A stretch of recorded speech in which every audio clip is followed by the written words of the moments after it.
Look, you'll never cook a steak any other way after learning this. Grab a half sheet tray, a cooling rack, and a probe thermometer. This will be doing most of the work for you. Next, preheat your oven to 215 degrees. Preheat your oven to 215 degrees. Pay attention, dude. Okay, we got a dairy cow ribeye here. Beautiful cut, about 1.5 inches thick. Look at that fat cow. Beautiful. Okay, start by, whoa, we are not going to be slapping our meat. Pause. Listen, I don't know where this fad came from, where everyone starts slapping their meat on the internet, but it's disgusting. Not to mention super disrespectful to the life of the animal. So we're going to put this baby down, give her a few words of encouragement, pet her a little bit, and, just move on. Good job, buddy. Like I was saying, generously season both sides of your steak. Yes, generously.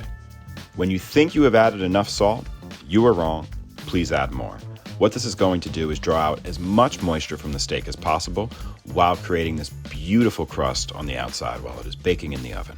Now go wash your hands. Stick your probe into the thickest part of the meat. Essentially, this would just be the middle. This is going to ensure that you have even cooking throughout the entire process.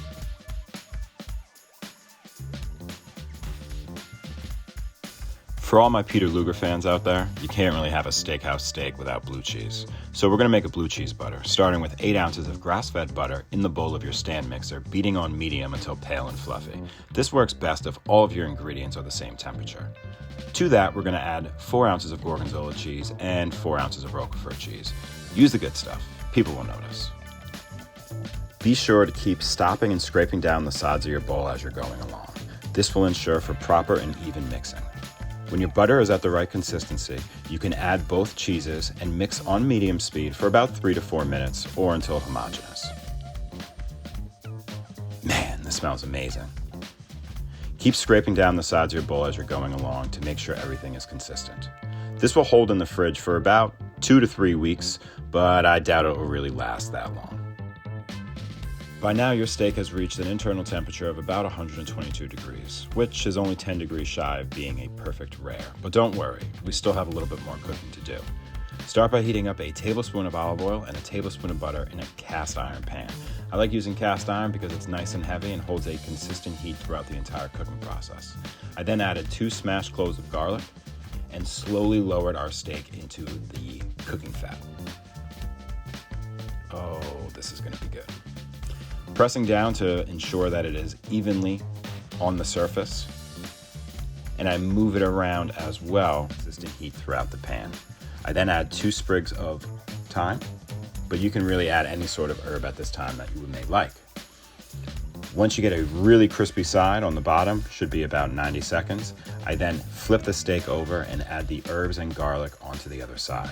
What you really can't see in this shot is me butter basting, taking the brown butter and throwing it on the steak, letting it run off the steak with all the juices and fats, and then repeating. Basically just a butter basted steak, because there's really no better way to have a steak, right?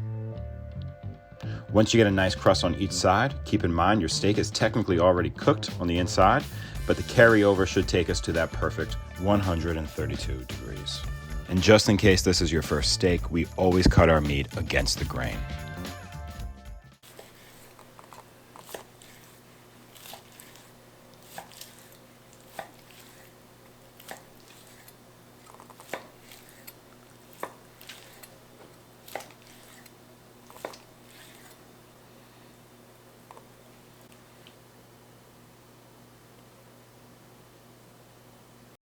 Come on, you really don't get much better than that. So if you clicked on this video because you thought it was a steak fromage video, well, I guess I have to do my diligence there and finish up the rest of this video. So preheat your broiler to very high heat and go ahead and grab that blue cheese butter, from the first act. Generously pile this on top of your steak because, well, this is a steak fromage video, and put it under the broiler for about 4 to 6 minutes. I don't know, just keep a close eye on it until everything is melted and oozing. Once it comes out, hit it with some nice finishing salt, and, well, the rest is up to you. There's really nothing that could make this steak better. Really, nothing.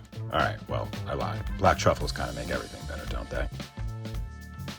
So go ahead, make your wildest dreams come true, and make it rain black truffles down on that ribeye and blue cheese, because, well, we all know you earned it.